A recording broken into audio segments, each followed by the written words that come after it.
We start today's show with some pretty tough and serious topics, just to give you a heads up. And so just want to put a warning out there as to anyone that could be triggered by those. We've also got a new goalkeeper talk to discuss and some big news in the title race as well. This is the Arsenal News Show.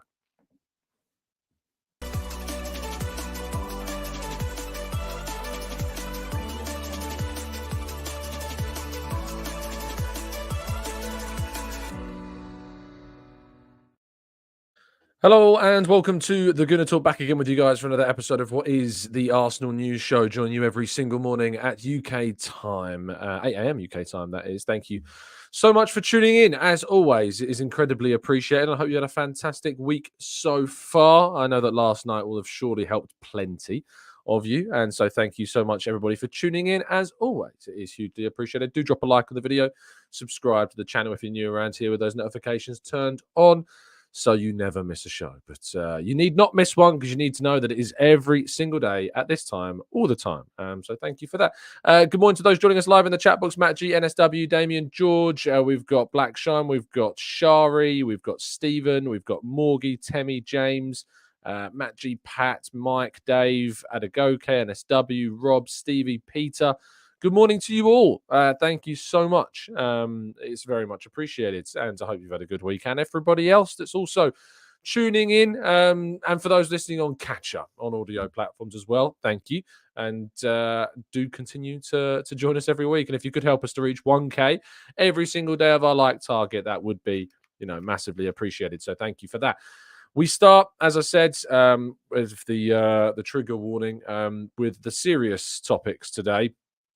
And that is that LBC reported yesterday that Declan Rice's partner has deleted her social media pictures because of online trolls bullying her over her appearance. Now, this is a story that we've covered on the channel before. You'll remember that I did a video dedicated entirely to this story, in which I think it was titled "Something Needs to Change." And this is disgraceful, and I feel utterly ashamed that I share my club with what I've put in inverted quote marks as fans, because they're not.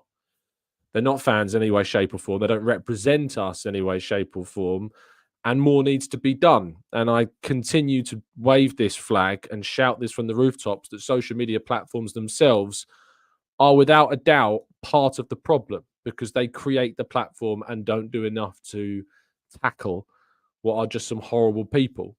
So to the people that accuse me of being a virtue signaler, as someone who just wants to tread the moral line and say the right thing, a firm middle finger to yourselves, because I couldn't give a flying what about what I look like, because I care about ultimately the feelings of those within the fan base, the feelings of our players, the feelings of their families, and how they're affected by such horrible people out there that would post such disgusting things on social media.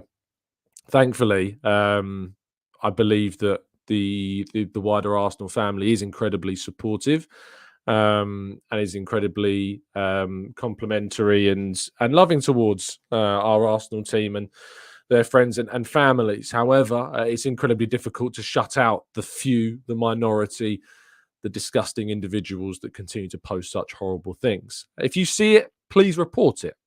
I encourage you to do so, and I hope that more can be done to try and tackle these issues. But if you see people making these horrible comments, be it on a Twitter forum, a YouTube comment, a YouTube video, report it. Abuse isn't okay, and everything should be done to try and tackle it, and to try and tackle the individuals that would make light of this and encourage this type of behavior as well. So please do everything that you can to help fight this continually challenging cause. And certainly I'm hoping that everything is okay with Rice and their friends and family, and in particular, of course, Rice's partner as well. And also we moved to Ben White as well, who, of course, has been at the centre of a lot of talk surrounding his situation with the England national team in particular. And yesterday, Ben White's agent, Alexander Levac, took to social media to post a response, breaking the silence on the Ben White side of things regarding this matter. So I'll read you the statement that was posted. This is from Alexander Levak, who says, I feel compelled to write this today after such a great performance last night and all season for that matter from my client, Ben White. For the past 4 weeks, Ben has been in the press and media a great deal, and in that time, with a large percentage of that being negative. Whilst I appreciate that Ben is in the public eye, which brings its own connotations and leaves you open to criticism, I wanted to make the point that every elite performer, whichever field that may be in, is a human being who has the same feelings we all have and experience good and bad. No one knows what is actually going on in one's life, so I really believe people should think before making a judgment or criticizing these elite performers in public. Ben has shown unbelievable robustness and strength throughout this adverse period off the pitch and has blocked out all the noise and has performed incredibly well on the pitch in a situation where many others could have and would have wilted. Ben has an incredible temperament and attitude which allows him the ability to navigate through his working and personal life. I suppose the main message is to be kind to people as you do not have the full facts, which in Ben's case neither Ben nor I wish to vocalize publicly and do not know what is going on in people's lives. So again, please be kind. A really synonymous message and quite synergetic actually with that first story I read out. Those last words of the statement in particular of, we do not know what is going on in people's personal lives. So again, please be kind. Just those last two words in particular ring true at the moment of be kind. Being kind costs absolutely nothing. And when I see comments that are left on this channel, directed towards me, the typical, bingo card tag of being a virtue signal, which is a phrase that has come into the lexicon of people in the last few years, it seems, as those that want to try and do the right thing, want to try and defend and highlight abuse and raise the idea of reporting wrongdoings to be labeled as snitches in some people's warped minds. It seems that there is an incredibly diminishing number of people willing to stand up and take an action and highlight these things. So we will continue to do that, and we'll continue to try and do the right thing and discuss these things as well as always. So again, just to echo what I said previously, please report anything abusive. This isn't to say that you can't be critical ever. Of course, it's not about that. Criticism is important as long as it is constructive. And that is the context of what needs to be applied in any situation. There's been no need to criticise Ben White, though, recently. His performances has been absolutely stellar for Arsenal, and he's been by far one of the best players in the team this season. And we're very appreciative for his, for his commitment to Arsenal and the performances that he's been putting in for the club. And I genuinely hope that one day he returns to the England national team. As an England fan myself, I think he'd be of great benefit to the England national side. But he should be allowed to do so and make that decision of his own volition. And I hope that that is the case. And if he doesn't feel like returning, absolutely fine by me. Not a problem whatsoever. It's an individual choice and should be respected whether the player makes it and whatever the player makes of it. So there you go. Two pretty heavy topics to start off today's show. We move now to some better and more positive news. And that is yesterday's Premier League action, which culminated in a unbelievable result for Arsenal, really. And I say unbelievable because it genuinely was such an unlikely result. The last time Everton won the derby at Goodison Park in the league, Mikel Arteta was actually pulling on the Everton shirt, which gives you some kind of context to this result and how unlikely it was. Everton winning 2-0 on the day. Branthwaite and Dominic Calvert-Lewin with the goals to really condemn Liverpool's title chances. Jurgen Klopp was asked before the game about the title race and said that he switched off the Arsenal-Chelsea match after just 5 minutes because he felt it was of no benefit to watch. And maybe that pressure that's been associated with Arsenal now really piling that pressure on to both Liverpool and we hope City. If there was one team that would buckle, if there was one team that didn't have the bottle in this title race out of City and Liverpool, it was always going to be Liverpool.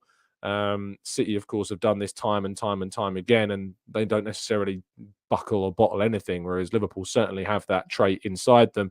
And I think we witnessed that yesterday.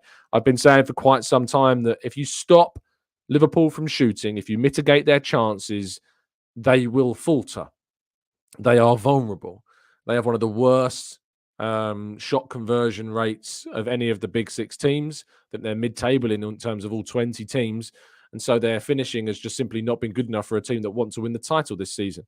And it turns out, and it looks like, that the only trophy that Klopp will win in his final season, it seems at least, touch wood, is that Carabao Cup, which was, in the end, not even the most particularly fantastic trophy to win on the day either. So, it is what it is. But Arsenal very much benefiting from that result. The other Premier League results of the day, Wolves losing at home to Bournemouth. Of course, Arsenal will play Bournemouth next week. However, they will be without Kirkes, who was sent off and will miss the game against Arsenal. Crystal Palace performing very well. Mateta in fantastic form for Palace. They won 2-0 against Newcastle. And Manchester United, the jammiest club in the Premier League behind Tottenham, came away with a 4-2 win against Sheffield United despite going 2-1 down. They could have been losing by more, maybe, if they'd have if Sheffield United had been a bit more clinical. But in the end, Bruno Fernandes with a fantastic long-range strike to give them a 3-2 lead before, in the end, Rasmus Højlund getting that fourth goal on the day, as Arsenal, of course, realise how they can score goals at Old Trafford, and they will have to try and avoid seeing them do that in a couple of weeks, of course, which we're very much looking forward to.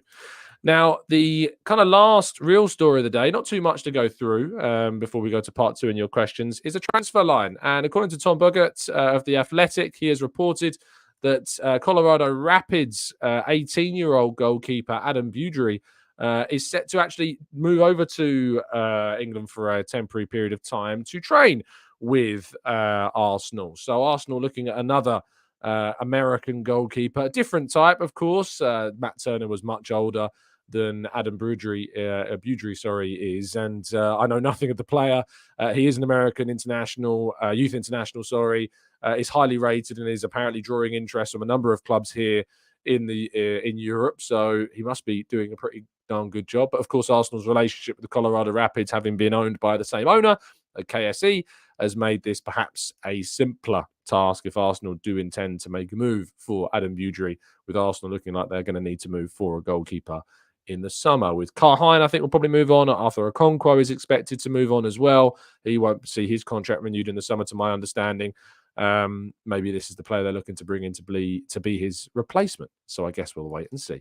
Of course, the channel is always and forever. Maybe not forever. I mean, if they want to sponsor us forever, they're more than welcome. But as always, for the moment at least, Football Prizes does sponsor and support the channel. Make sure you head over to the link down in today's video description to check out the latest competitions on offer. Lots of prizes to get involved with, some Arsenal related, some pretty crazy raffles as well available for you to get involved with. So best of luck to all of you that do intend to get involved. It is UK only, worth bearing that in mind. But please do go check out Football Prizes in the link in the description. Okay, let's move to part two then, and your questions right after this.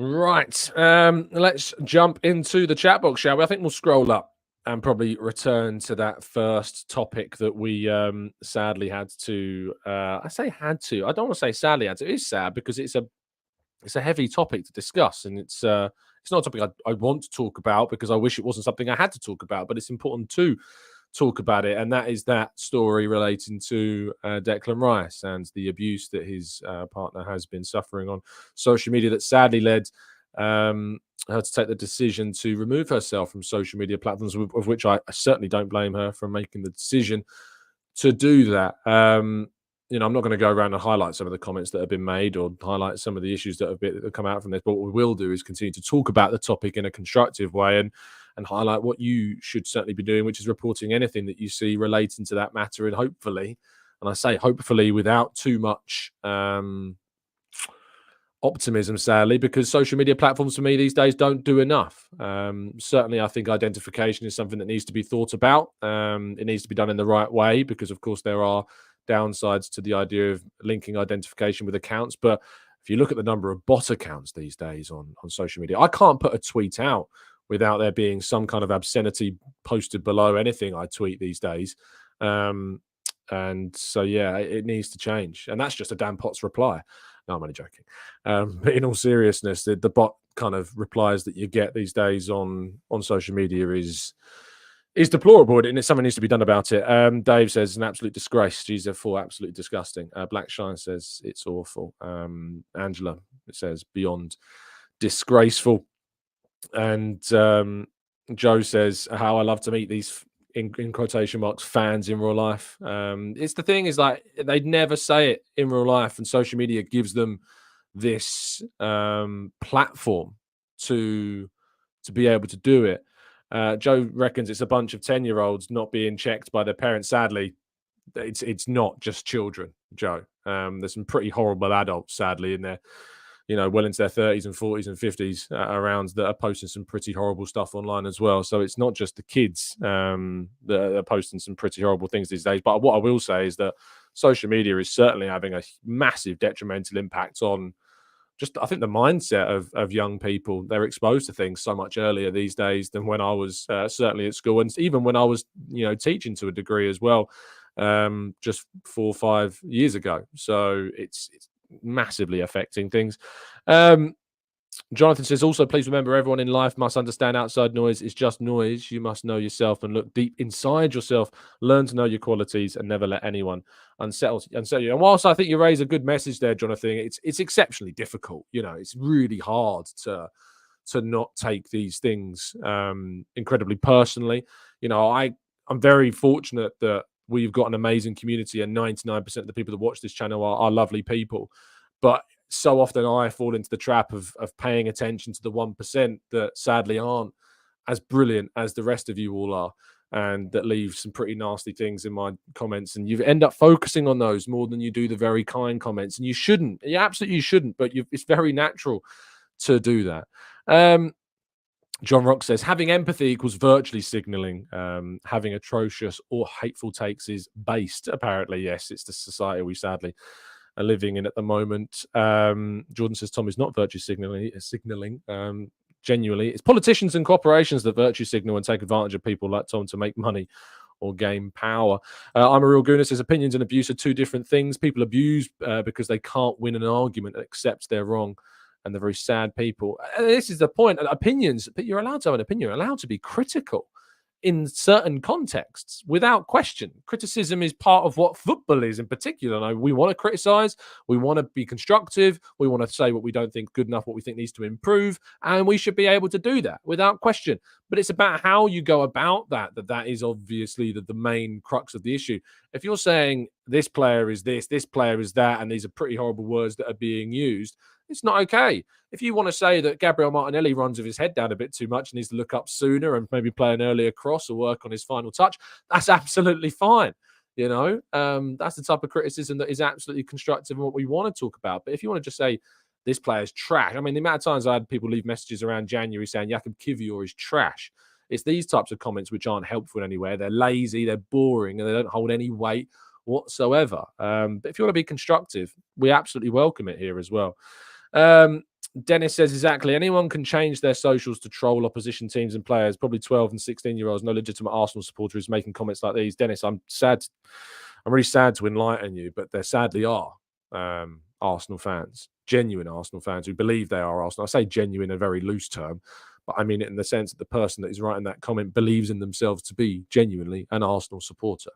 That are writing these things. Don't be ignorant to it, would be my message to you, mate. Don't be ignorant to think that Arsenal fans won't do it, and that people think that they are, who are Arsenal fans, because trust me, I can give you a collection very quickly of social media accounts that have sent abusive things that certainly believe that they are Arsenal supporters. Tim says, how do we know it's Arsenal fans who abuse Declan Rice's other half and not rival supporters? Anyone can claim to be a fan of any team and upload whatever profile pic, many troll accounts out there. Of course, Tim, and I think I've just touched upon that. We know that there's going to be a lot of rival fans that maybe are pretending to be Arsenal fans doing it. But if you think that if you think that everybody that's involved in this is in no way themselves thinking that they're Arsenal supporters, I think it's naive to do that, Tim. I think it's very naive to think that there aren't, sadly, Arsenal fans out there that believe themselves to be Arsenal fans that are doing that. It would be very, very naive to think that. So please don't fall into that trap and start making excuses for people. Bruce says, why troll? And just some people are just sadly horrible people. Boo. That's the reality that we live in. Some people are just not very nice. There's millions of people around the world. You can have a spectrum of personalities, and sadly, that is what exists. There's also an element of education that has to be taken into this as well. Some people have not had the education to understand that these types of things are incredibly hurtful and wrong, and that it is the wrong thing to do.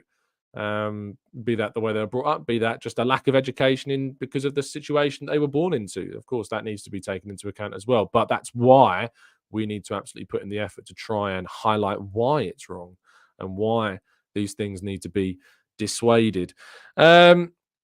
And Philip, I'm really glad someone said this. And Philip clearly had his caps lock on the wrong way around. I know you weren't. He's already apologized for the capital letters. I know exactly what you've done because I've done it. I sent my editor a message the other day where I put all of my message in caps with the first letter in lowercase because I'd got my caps lock on by mistake and you'd already pressed enter. And I was told to stop shouting at them in jest, of course. But Philip, I'm glad you've left this comment. I don't agree with you, but I'm glad that you've left it because I think it's a really important point that is worth bringing up. Philip says, talking about them is what they want. Just don't validate them. Now, this is certainly a view that I have subscribed to in the past.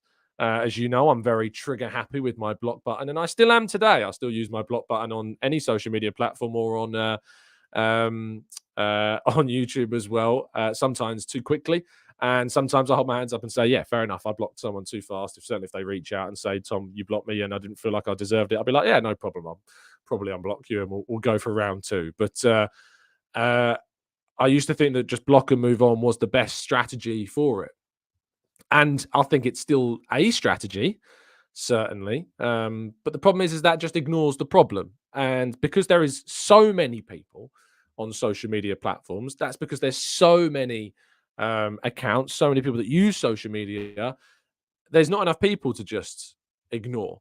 And so because there is so many people that will respond, will react, will share it, will be inspired, sadly, by it and copy some of these comments because they think it's funny or because it gets them clicks or it gets them clout or gets them attention or extra followers because it makes them stand out because they've never been noticed in their lives before, through their own fault or not. I find that I don't want to subscribe to this push under the carpet, don't pay any attention to it, don't validate them, don't give them attention, because I actually do want to give them attention. And the attention that I want to give them is scrutiny. The attention that I want to give them is one of criticism. The attention that I want to give them is to bring these stories more into the forefront so that hopefully more can be done in the future to tackle these problems. And so that's why ultimately I do continue to raise these as really key points in these stories. And this is the Arsenal News Show, and this is an Arsenal related story that we're discussing. Some people don't like me talking about this. If you don't, it's absolutely your choice to not. I just recommend you don't watch it. If you don't want to, that's absolutely your decision. But please don't tell me what I can and can't talk about, as some people do try to do, because that's never going to stop me from doing it. Stephen says, would people have a different attitude if Declan left the club in the summer? It's how long is it going to be until eventually that happens for somebody, that happens for a player? Aaron Ramsdale, when he arrived at Arsenal, received unbelievable abuse for a player that hadn't even kicked a ball for this club. Fans of Arsenal who genuinely were Arsenal supporters, because that's the motive behind them saying they didn't want him to sign for Arsenal. You're not going to get rival fans messaging Ramsdale saying don't sign for Arsenal in those moments unless they rate him incredibly highly, of course, I guess. But genuinely, loads of Arsenal fans were sending pretty horrible messages to Aaron Ramsdale and sending him some pretty awful things, which he had to then turn off his social media. And now he doesn't even use social media and allows other people in his team to use his social media for him. And that's what's really important. Philip followed this up by saying, don't wear your heart on your sleeve and you won't get pierced. Again, I don't agree with this. I know it's this whole thing, like, especially from a masculine side of things, this idea that if we're, blokes need to have hard skin, can't show emotion, don't wear your heart on your sleeve, don't show that you're bothered by it. I'm sorry, it's it's a mindset of a bygone era now. And in 2024, we live in a place where we actually should be talking about where we are, and that's why people in therapy is at an all-time high. Why mental health has reached a stage where it's in the forefront of our minds because it exists so prevalently. It's why the number one killer of young men is suicide. I just want to leave a trigger warning out there mentioning that if there are, of course, people out there, if you are affected by any of these issues, that you can go and talk to them. I recommend you please do go and seek them out. But the number one killer of young men is sadly people taking their own lives. It is a problem that wearing your heart on your sleeve or saying that we just need to be tougher, have thicker skin, sticks and stones and all that. No, it's not like that these days. And people are affected by it, and the evidence is there to suggest that they certainly are affected by it. So please don't ignore it, and please don't just bat it away. Please don't just bottle it up. Please talk to people if you need to get the help, because it's certainly worth it. Shall we, in the next 15 to 20 minutes of the show, steer the conversation more towards the title, more towards the football, and more towards the pitch now? I think we've tackled that issue quite significantly. And Gavin says, not the best topic after we've had the boost with the Liverpool game. Of course, I wish that we could have talked about the Liverpool game as a primary and that been the biggest story for today to discuss. But it wasn't. These stories with Ben White and with Declan Rice were the biggest stories of the day. And I wanted to give them the attention that they absolutely do deserve. So yes, anyone affected by the topics that we've talked about, please do go seek the help that you require. And you certainly shouldn't be ashamed to go and do that. I've had therapy myself. It was one of the best things that I ever did during a very, very low point of my life. And I've certainly been considering even going back recently. So, because it's been a very difficult 12 to 18 months for myself, which I've been very open with you all about too.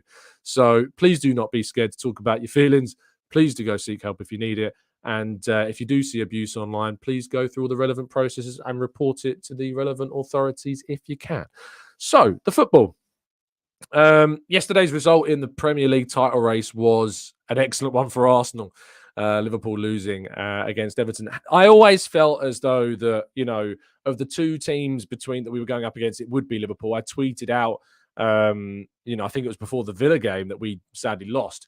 I tweeted out saying, I think we will have to win every single game this season. We may not in the end, it turns out, but because of that Villa game that we lost. But I think I tweeted out before that, and I said it was because of City. City was the reason, and that I think is something that is always going to exist in this current situation. That is going to be something that is always going to exist while Pep's there, whilst they are continuing to spend. And whilst they've now got the experience, City are the club rather that we need to be concerned about the most, because they are the most consistent of them all. But Liverpool's result yesterday should certainly give Arsenal confidence, and we should certainly use that as a catalyst to take us forwards. Tom says, on a more light-hearted note, Forest is looking at banning Neville and Carragher for their weekend game. What? Being unhappy with their sycophantic views and blind support of the PGMOL. Good. I've not heard this story, Tom, actually. I knew that there was obviously some rumblings around Gary Neville in particular, and Nottingham Forest, but I've not seen this story. So I'm just going to do a quick Google search. And I'm seeing some stories about legal action. I'm not seeing necessarily about banning them from any potential games. But of course, they are media. And to attend games, you have to get media accreditation through the club. So whenever I attend a game for Football.London, if it's an Arsenal home game, I will apply for media through Arsenal. Arsenal have to grant that media accreditation. If I go to a different ground, if I say I'm going to West Ham to watch West Ham Arsenal, the accreditation will go through West Ham. So I don't know why it would be any different for Gary Neville and Jamie Carragher. I imagine they also have to apply for accreditation. So will Nottingham Forest just reject it? I don't know. It's certainly one I'm very interested by. Clive says, Tom, first half Havertz was getting a few big groans on Tuesday against Chelsea. I'm afraid this society will get worse. I'm pleased you're talking about this. Again, I'm not going to go too deep on what the first topic was, sticking with the football, but I think that's a really interesting point about Havertz, Clive, because yes, his finishing obviously wasn't there in the first half. Some of his decision making wasn't necessarily, as crisp as it certainly was in the second half. But my goodness me, some of the runs that Havertz was making were brilliant. And everyone's kind of focused rightfully on Ødegaard and his passing in the game against Chelsea, especially the pass that he reverses through Havertz on his right foot. I know this is at the early in the second half, and Petrovic makes a good save after he's been played through. But that run was absolutely stunning from Havertz. In the first half, of course, the runs in behind to take the ball. His movement is excellent. Absolutely excellent. He's such a deceiving footballer. He moves around the pitch so unknowingly at times. And I think that there's real scope for a conversation about Kai Havertz moving forwards. Always when we have games like we did against Villa, we always say, oh, we need a striker. Or you think about the City game, you think, oh, we need a world-class striker. Those are the games where you need that striker. But there's such a conversation. I saw someone tweet yesterday saying in 2 or 3 years' time, Havertz will be getting 20-plus goals for Arsenal. Potentially as close to 30 goals. Now, I don't know if that's true. But if Havertz is given the time, if Arsenal do continue to invest, if they do strengthen their squad, if we add more depth to the wide areas, if we add another top midfielder to join Rice and Ødegaard, I'm intrigued. I'd be very intrigued to see what Havertz would do and how many goals he would score. We're so obsessed with new things, new toys, the shiny toy syndrome, as I call it so often, that we have to go and sign somebody to bring them in to be better. But very interesting to see whether or not, if Havertz is given the faith by Arteta to be Arsenal's forwards, if that then ends up being something which succeeds and surprises even more so than it has done already. Going to Jason says, Tom, what do you think Liverpool's rest of the decade looks like from here, taking into consideration complaints, FFG's lack of sufficient financial backing, of course, Jurgen Klopp leaving the end of the season? It's going to be a big challenge for Liverpool. Next season's a huge one. I expect it to be a transitional year. They will probably drop off. They're going to have to replace Van Dijk and Salah in the next coming years as well. 2 huge losses from that team. Alisson also not getting any younger. So that's absolutely something to focus on. And Liverpool's trajectory in these next few years is something that Arsenal need to look to try and take advantage of. Chun Ho says, Trent Alexander-Arnold's comments on Arsenal being affected by Liverpool's loss to Palace seems to have backfired. This time we played first and they are the ones that seem pressurised and affected by our win over Chelsea. I think you're absolutely right, mate. Absolutely. Gang says, Tom, do you think we can win the rest of our 4 games? Absolutely, I do think we can win the rest of our games this season. Damien says, Tom, is there a concern that if Brighton get something tonight that comes Sunday, we might let the pressure get to us against Spurs? There's always that. There's always that's going to exist. There's always going to be that fear, that if City do drop points, the pressure is then on Arsenal. It's in their hands, if indeed, our hands, if indeed we do manage to see Man City drop points. But hopefully we can take that. You can't win a league without pressure. And, diamonds are made with it. So let's hope that we can turn into a bit of a diamond by the end of the campaign. James says, thank you so much, by the way, for the very kind donation as well. Currently on 77 points, closing on the last year's total of 84. This time last season, City were 1 point ahead with a game in hand. Hope we can enjoy the run-in and recognise the progress we've made. Yeah, absolutely right. I think at the same point last season, we played Chelsea, just beaten them 3-1 in that game at the Emirates. City were 2 games behind us, but they were only 2 points behind us rather than 4 points behind us. So I think we are actually 2 points better off in relation to City than we were at the same stage last season. We've improved by 2 points at this stage. So we are better than we were last season. We are progressing better than we were last season. And last season's points tally of 84 is definitely within reach. If Arsenal win the next if Arsenal win 3 out of their 4 games, they will beat their points total from last season. If we score, I think, 6 goals in the next 4 games, we equal our best ever Premier League goal tally. And if we avoid conceding as many as 4, I think we've got one of the best goals conceded tallies of Arsenal's modern history as well. So loads to be really positive about with this Arsenal at the moment. True Fact says, I worked in a bar, and so many men will say that they would never use therapy, but share all their problems with me. Indeed, I guess you can have those types of informal therapy sessions.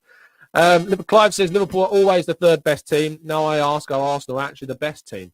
Are we starting to believe? Are we believing people? I hope that we are. Ondavoli says, absolutely, when the chips are down, it's always been our Achilles heel. I hope that it's not the case this time. I hope things go our way. Me and you both, mate.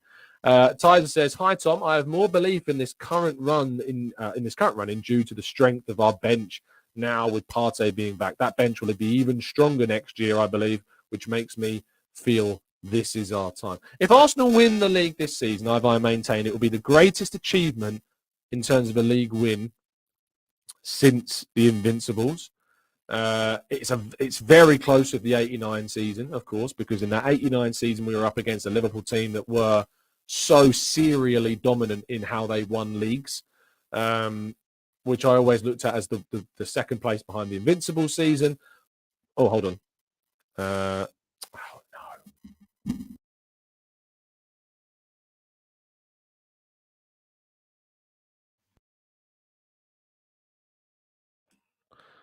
We've had no mic problems for so long, and today they return. I'm hoping that the audio is okay now. Please do let me know very quickly if it is. If not, we'll probably have to end the show prematurely. But I've survived so long without these audio issues. It's good now. Okay, thank you for letting me know. But that's really frustrating because we've had no audio issues on the channel for ages. That was really frustrating. Maybe I was touching some cable without realizing it. But sorry about that. Hopefully it'll be. Hopefully it sorts itself out and we won't have to have that problem again. Where was I? I was somewhere. Well, my goodness me, I really didn't. How many minutes was I going dodgy for? At least 2, apparently. Uh, I'll make sure to cut that out on the audio side of things. Where was I? Tyzer's question. We'll start from Tyzer, and I'll cut that question out. Tyzer's question was, I have more belief in this current run due to the strength of our bench now. Partey being back, that bench will be even stronger next year, I believe, which makes me feel this is our time. And, we absolutely got to hope that this is our time. We've got to hope that this is, the chance to win a really important title because Klopp's going to be leaving. Pep Guardiola could leave after next season. And we're in a situation where, Arsenal could potentially win the greatest title since the Invincibles. I don't think it's as good as the Invincibles season, and I think it is just above the 89 season because, of course, that being second to the Invincibles as up against a very successful and a serial title-winning side in Liverpool at that point, and of course the way in which we won it was so magical as well. But this title is harder to win. This league is tougher, in my opinion. We're up against a better Man City side than that Liverpool team were back in '89. And of course, in 2004, when we went unbeaten, that in itself is unique. So it stands out on its own. But I do think that this would be the greatest achievement besides the Invincibles in Arsenal's history if we were to win the league this season. That's how big of a challenge it is. And that's why I think it's so mad that some people turn around and say that if we don't win the league this year, Arteta deserves to go. But, questionable mindsets and all that.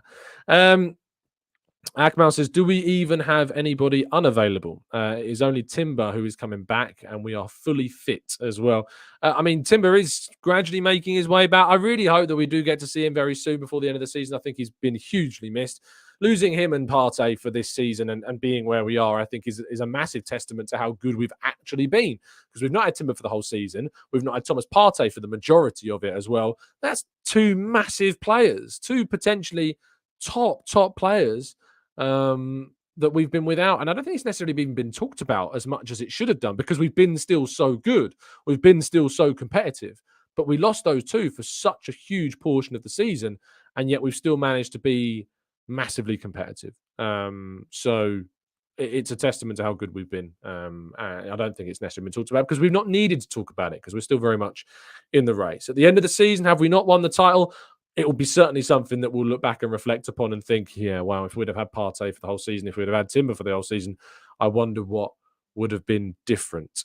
Philip says, if Klopp wasn't leaving anyway, would people say sack him for not winning the league? I don't know. I don't know if they would or not, but certainly there is scope, isn't there? There is uncertainty and there's some frustration about it. I saw that video yesterday of a Liverpool fan basically saying that they were getting annoyed at him smirking when Dominic Calvert-Lewin scored. It was definitely an ironic smile. I wouldn't buy too much into that or read too much into that. But yeah, goodness gracious me. that was somebody getting very, very angry over their team. And I understand it. You don't want to see your manager smiling, but I know it's Klopp's personality. If you don't know who he is by now, Liverpool fans, and what he's like, and he does tend to smile when they concede because he's just like, he's laughing at the irony of it. If you don't agree with that, that's fine. You're entitled to that opinion, but I don't really have an issue with it because it's his personality. Arteta wouldn't do that. That's not in Arteta's personality. It's definitely in Klopp's. That is just the way that Klopp is. Caleb says, wanting Arteta out would be considering these past 2 seasons as not successful. Arteta is already a top manager and will get trophies. I have no doubt about that. Nick says, I worry that if Man City drop points too soon, we might buckle under the pressure of the expectations and go on and win. In an ideal world, City drop points at the end. We're best as chasers. To be honest, Nick, as long as they drop points, I don't really care. If they drop points and Arsenal don't win the league, it's going to be very, very hard. Very, very hard to not look at the season as a really big disappointment in the end. If City drop points and we've only got 4 games left and it's in your hand with 4 games to go against 4 teams that we should be beating, it will be very disappointing.